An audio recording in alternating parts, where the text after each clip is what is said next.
Kim Do-kyun, the most feared king of the city's underworld, lives by a code of unreadable focus until a high-stakes social dare at a Red Room gala shatters his composure. While the city's elite socialites watch in terrified silence, Mason Amara, a woman being publicly belittled by her wealthy fiancé, does something so reckless it makes the mafia boss stop breathing. She kisses him. This single act of defiance triggers a chain of events that cost Mason her engagement, ignites a lethal confrontation between a mafia empire and the city's upper crust, and forces Do-kyun to choose between his ruthless reputation and the only woman brave enough to challenge a monster. The story begins in the shadowed, neon-lit corner of an exclusive VIP lounge where Kim Do-kyun sits like an immovable anchor, his markings of power visible even in the dim light. At 35, he feels the weight of a life built on utility and intimidation, surrounded by people who only see his tattoos as a warning. His silent observation is interrupted by the arrival of the socialites, a group of diverse, well-dressed young adults who treat the gala like a playground for cruelty. From his vantage point, Do-kyun watches George Brandon, a man with a pedigree but no spine, publicly cheering at his fiancée, Mason Amara. Do-kyun's unreadable focus narrows as he overhears George tell the group that Mason is too big for that dress and is merely a placeholder for his image. Seeing the reckless bravery in Mason's eyes as she refuses to cry, Do-kyun decides to issue his own silent truth test. He doesn't move when the socialites dare Payson to kiss the most dangerous man in the room. Instead, he waits to see if she is an angel who will break or a queen who will claim her throne. The neon pulse of the Red Room gala felt like a distant fever dream as Mason Amara sat in the back of a taxi. The phantom pressure of Kim Do-kyun's chest still burned against her palm. Her heart hammered against her ribs, a frantic bird seeking exit. She had done the unthinkable. She had walked up to the most dangerous silhouette in the room and claimed a 3-second kiss that felt like a lifetime of lightning. By the time she reached her apartment, the adrenaline had soured into a cold, prickling dread. Her phone was a relentless weapon in her hand, buzzing with notifications from the socialite group chat. They weren't just shocked, they were eulogizing her. "Does she even know who that was?" one message read. "Mason is a dead woman walking," replied another. Mason dropped onto her sofa, her breath hitching. She ignored the frantic, vitriolic text from George, who was demanding an explanation for her disgraceful display, and opened a private search browser. Her fingers trembled as she typed the name that was being whispered in the dark corners of the gala. Kim Do-kyun. The screen flickered to life, and the air left her lungs. There were no social media profiles, no LinkedIn pages, only grainy, long-lens photographs and chilling headlines from international financial journals. Kim Do-kyun wasn't just a businessman. He was the shadow hovering over the city skyline. He was the chairman of the Shinguang Group, a conglomerate that served as a polished veneer for an underworld empire spanning 3 continents. One article described him as the anchor of the Iron Fist, a man who had consolidated the warring factions of the Korean mafia before he was 30. The photo showed him in the same high-end tactical black shirt she had touched, his markings of power, the intricate mandala on his neck and the dark floral sleeves, marking him as a king who didn't need a crown to be recognized. Mason scrolled further, her eyes widening. Reports linked him to the sudden retirement of several corrupt politicians and the absolute silence of rival gangs.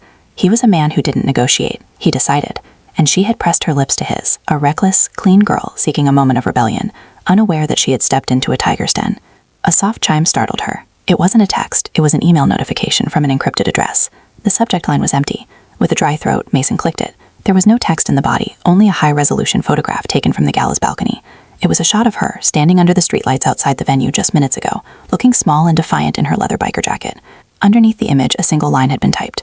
"I don't like to be kept waiting, Mason. My car will be at your door at 8 a.m. We have matters of beauty to discuss." Mason collapsed against the cushions, the reality of her reckless bravery settling in. She hadn't just kissed a stranger, she had signed a contract with the king of the underworld, and for the first time in years, the fear she felt wasn't the shrinking, suffocating shame George gave her. It was the terrifying electric spark of finally being seen by a predator who thought she was a queen. The 8 a.m. sun was sharp and unforgiving, but the car waiting at the curb was even sharper. It was a matte black sedan, as silent and predatory as the man who owned it. When the back door swung open, Mason didn't hesitate. She had spent a lifetime being cautious for a man who didn't value her. It was time to be reckless for a man who might. The car didn't take her to a dark warehouse or a corporate office. Instead, it pulled up to the high-walled gardens of a private estate on the edge of the city. Kim Do-kyun was waiting for her on a stone terrace, a cup of dark tea steaming on the table before him. In the daylight, he was even more imposing. The black tactical shirt clung to his massive frame, and the morning sun caught the deep blues and reds of the mandala tattoo on his neck. His unreadable focus was fixed on the horizon until she stepped onto the stone. Mason smoothed the fabric of her skirt, her heart performing a slow, heavy drumbeat. "I'm here," she said, her voice steadier than she felt. "Are you going to tell me how much that kiss is going to cost me?" Do-kyun rose, his movements fluid and economical. He didn't stop until he was inches away, his physical presence acting as an anchor in the open air. He didn't look at her with the clinical judgment of the socialites or the sneering disappointment of George. He looked at her like a man who had finally found the missing piece of a dangerous puzzle. "Cost?" His voice was a low, melodic rasp. "You think I brought you here to punish you for a moment of bravery?" He reached out, his hand hovering near her face before his thumb traced the line of her jaw. His touch was warm, certain. George Brandon is a fool who surrounds himself with glass because he is afraid of anything that won't break. He told you that you were too much, too big for a dress, too loud for his world. Mason's breath hitched. "How do you know what he said?" "I hear everything whispered in my city, Mason, especially when it involves a woman who dares to touch a monster." He stepped closer, his shadow enveloping her. "You aren't too big, Mason. You are extraordinary. You are the most beautiful woman I have ever seen, not because you fit into a designer's mold, but because you have the fire of a queen." He pulled back just enough to meet her eyes, his intense gaze locking onto hers. "I don't want an apology for that kiss. I want to know if you're brave enough to do it again, without a dare to hide behind." The following afternoon, Mason stood in the center of her living room, staring at the garment bag George had insisted stay in her sight as a reminder. Inside was the dress he had chosen, a stiff, boned architectural nightmare designed to squeeze her into a silhouette she didn't possess.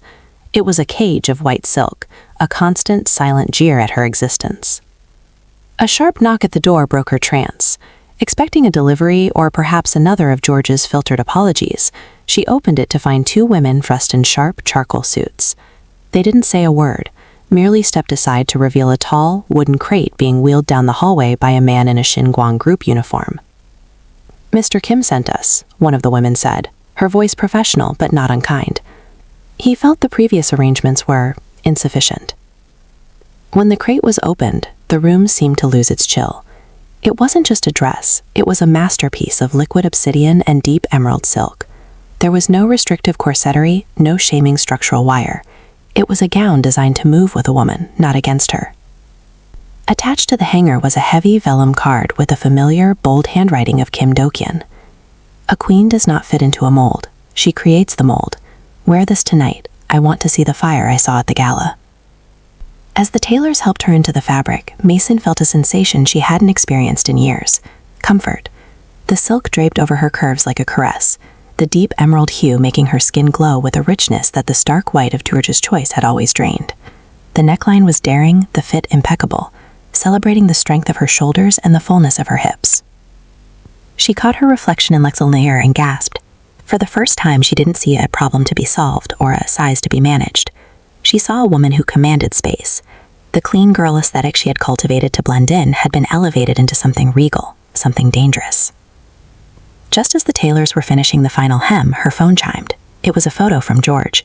He had sent a picture of a salad and a bottle of water with the caption, "Eat light, we have the final fitting tomorrow and I won't have you embarrassing me by bursting the seams." A month ago, that text would have sent Mason into a spiral of shame. Today, she didn't even reply. She simply picked up her black leather biker jacket, draped it over her shoulders, and looked at the dress that finally fit her soul. She reached for her phone and sent a single message to the encrypted address. "The fire is ready. Where are you?" The reply came seconds later, a GPS pin for a private dock. Do-kyun wasn't just giving her a dress, he was giving her back her agency, one thread at a time. The private dock was a sliver of silver under a bruised twilight sky. Do-kyun was leaning against the railing of a sleek, midnight blue yacht, the engine humming a low, predatory growl that vibrated through the planks of the pier. When Mason stepped into the light, the emerald silk of her gown rippling like water, he went completely still.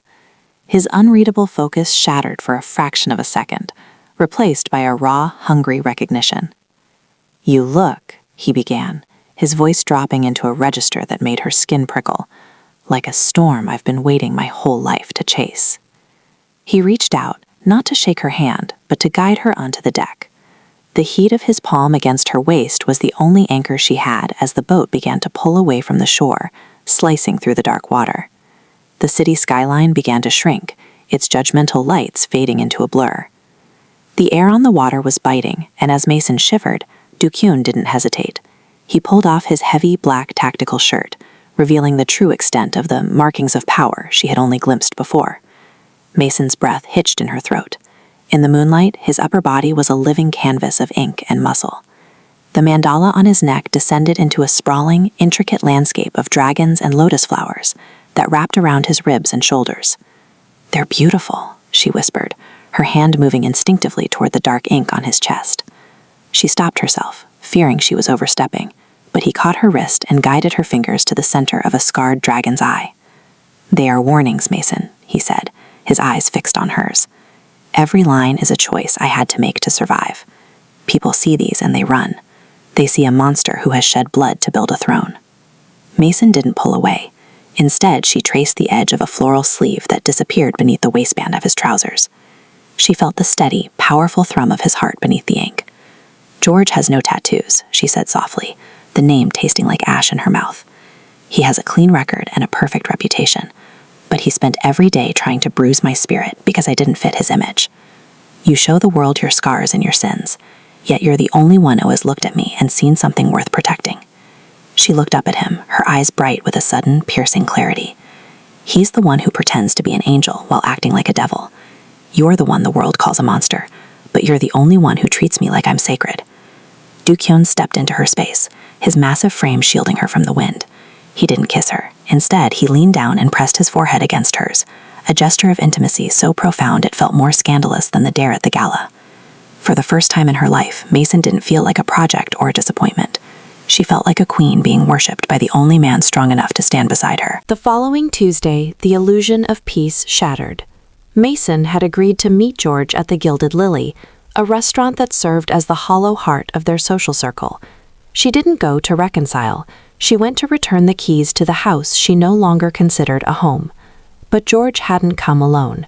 He sat at a long table flanked by the very socialites who had whispered her eulogy a week prior. As Mason approached, her posture straight and her emerald silk dress hidden beneath her leather jacket, George didn't rise. He looked at her with a mixture of possessive rage and calculated pity. "Sit down, Mason," he commanded, his voice loud enough to draw the eyes of neighboring tables. "We've ordered for you. Poached whitefish and greens, no dressing. We need to get you back on track before you embarrass me any further with these midnight excursions." A ripple of cruel snickering erupted from the group. "Is it true, Mason?" one woman asked, swirling her champagne. "Did you really think a few days of attention from a criminal makes you one of us?" Mason felt the old familiar heat of shame rising, but before it could take root, she remembered the weight of Do-kyun's hand on her jaw. She didn't sit. "I'm not here for the fish, George. I'm here to tell you that we are finished. Truly." George's face twisted. He stood up, his chair scraping harshly against the marble floor. "Finished? You don't get to decide that. Look at yourself. You're a laughingstock. You think that man, that thug, sees anything in you but a curiosity? You're a project I haven't finished yet, and I won't have my discarded property wandering around the city with a man who belongs in a cage." He reached out to grab her arm, his fingers hooking like talons, but he never made contact. The air in the restaurant suddenly turned frigid, as four men in charcoal suits materialized from the shadows of the foyer. They moved with a synchronized, lethal grace that silenced the room. Before George could blink, a hand encased in a black leather glove caught his wrist in midair. "The chairman does not care for his property being touched," a voice said, low, cold, and devoid of empathy. It was the man from the dock, Do-kyun's lead security. George paled, his bravado evaporating.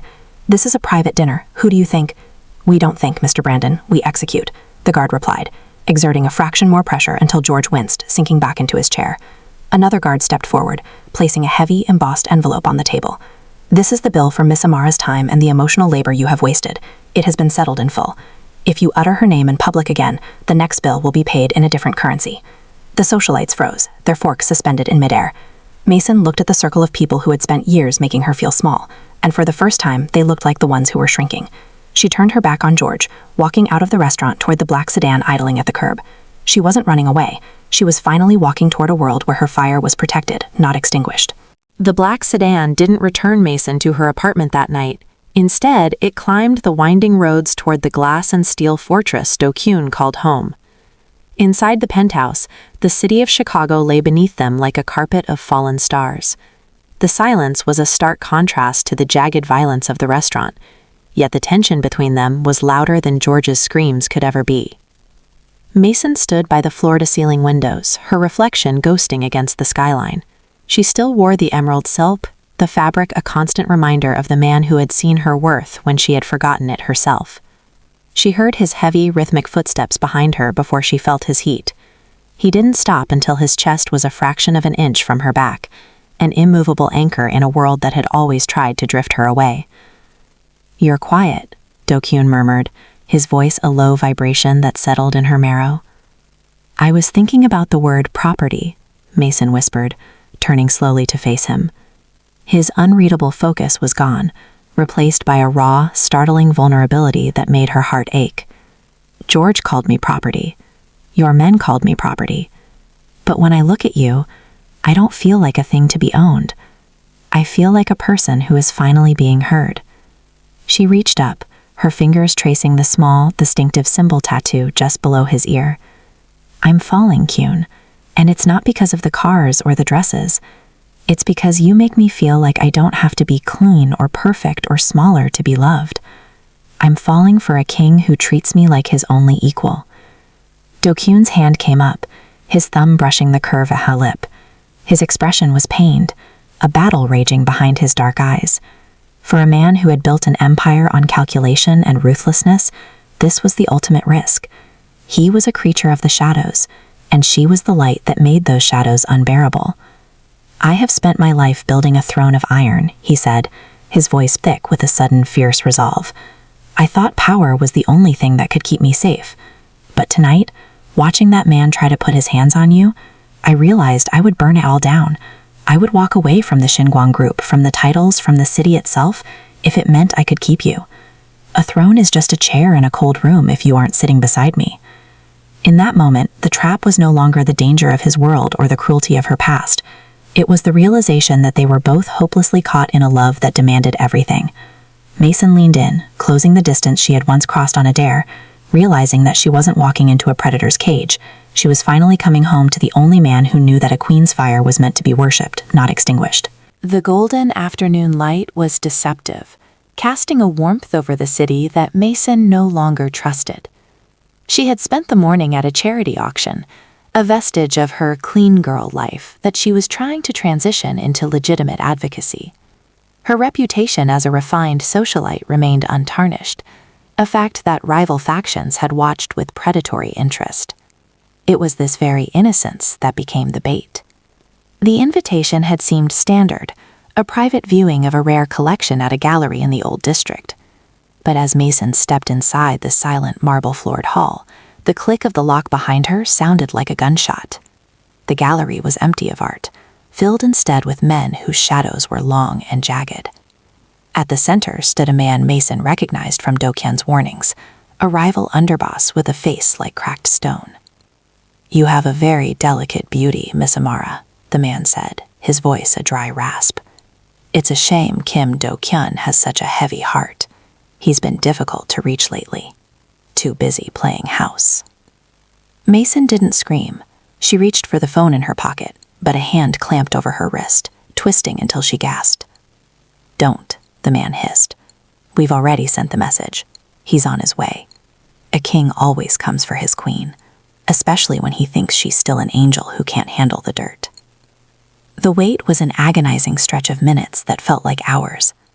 Mason realized with a sickening jolt that she was the dangerous truth in Do-kyun's life, the one point of light that made him vulnerable. He was coming into a kill zone, and it was her face that had led him there. The front doors didn't just open, they exploded inward. Do-kyun didn't arrive with an army, he arrived like a force of nature. He was a blur of tactical black and lethal intent, moving with a speed that defied his massive frame. The unreadable focus was back, but it was sharpened into a murderous edge. He didn't look at the guns pointed at him. He looked only at Mason, his eyes searching for a bruise, a tear, a sign of brokenness. "Let her go," Do-kyun said, his voice so low it was almost a growl. It wasn't a plea, it was a final warning before a massacre. "Drop the weapon, Kim," the rival sneered, pressing a blade toward Mason's throat. "Or the most beautiful woman becomes a memory." Mason looked at Do-kyun, seeing the agony beneath his ruthless mask. He was prepared to drop his guard, to lose his life, to surrender his empire for her safety. In that moment, Mason realized the trap wasn't the gallery or the ambush. It was the realization that her love had become his greatest weakness and his greatest strength. As Do-kyun's hand moved toward his holster, Mason didn't shrink. She braced herself, waiting for the spark that would turn the gallery into a battlefield, knowing that being an angel was over. She was a king's partner now, and she would have to learn to plead. The sanctuary of the cathedral was a cathedral of lies, dripping in white lilies and the suffocating scent of tradition. Mason stood at the altar, the ending, but as Mason looked into his eyes, she saw only the cold, hard glint of a man who viewed her as a broken toy he had successfully reclaimed. When the priest asked for the vows, George didn't speak of love. He leaned in, his voice a stage whisper that carried to the first 3 rows of gasping socialites. "You should be grateful I'm standing here, Mason. Look at how this lace strains. You're lucky I'm the only man willing to overlook how much space you take up." A ripple of cruel, muffled laughter broke out from George's side of the aisle. For a heartbeat, the old darkness threatened to swallow her. But then Mason felt the phantom weight of a different dress, the emerald silk that lived in her closet like a promise, and the memory of a man who called her a storm. "I do take up space, George," Mason said, her voice ringing out with a clarity that silenced the room. "And I'm done trying to shrink so you can feel significant." She didn't cry, she didn't tremble. She simply reached down, unthreaded the heavy diamond band from her finger, and let it drop. The sound of the platinum hitting the marble floor was like a gavel bringing a sentence to an end. "You aren't a man, George. You're a cage, and I've already found my key." The heavy oak doors at the back of the church swung open with a violent, rhythmic thud. Kim Do-kyun stood in the threshold, a silhouette of absolute power against the afternoon sun. He wasn't in a tuxedo. He wore the black tactical shirt and the markings of power that defined his truth. He didn't say a word, but the unreadable focus in his eyes was fixed solely on Mason. George spluttered, his face purpling. "You can't leave. Look at him. He's a monster. He'll destroy you." Mason turned her back on the altar, her head held high, the sleek ponytail of her clean girl aesthetic now looking like a warrior's crest. "He didn't destroy me, George. He saw me, something you were always too small to do." She walked down the aisle, the fabric of the white dress finally tearing at the shoulder, a physical manifestation of her breaking free. As she reached the door, Do-kyun stepped forward, his massive frame shielding her from the judgmental glares of the crowd. He didn't offer a polite hand. He wrapped his arm around her waist, pulling her flush against his side as if she were the most precious cargo in the world. "Are you ready?" he rasped, his thumb grazing the skin above her collarbone. "I've been ready since the gala," Mason replied. Together, they stepped out of the church and into the light, leaving the ruins of a small man's ego behind for a kingdom built on fire. 6 months after the echoes of the cathedral doors had faded, the skyline of Chicago looked different to Mason Amara. It no longer felt like a collection of judgmental glass towers, but a landscape of opportunity.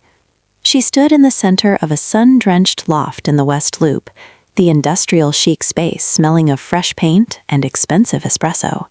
This was the headquarters of Amara & Shin, a consulting firm that didn't just plan events, but built legacies. The transition hadn't been easy.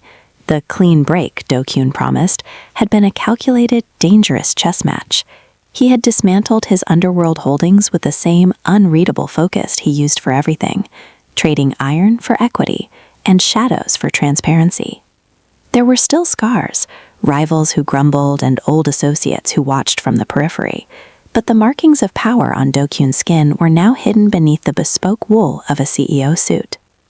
Mason heard the heavy, familiar rhythm of his footsteps before he appeared in the doorway. He looked at the floor-to-ceiling windows, then at her, his expression softening into that rare, private warmth he reserved only for his partner. He wasn't her protector anymore. He was her equal. The last of the Xinguang logistics contracts were signed over to the Transit Authority this morning, Do-kyun said, leaning against a drafting table.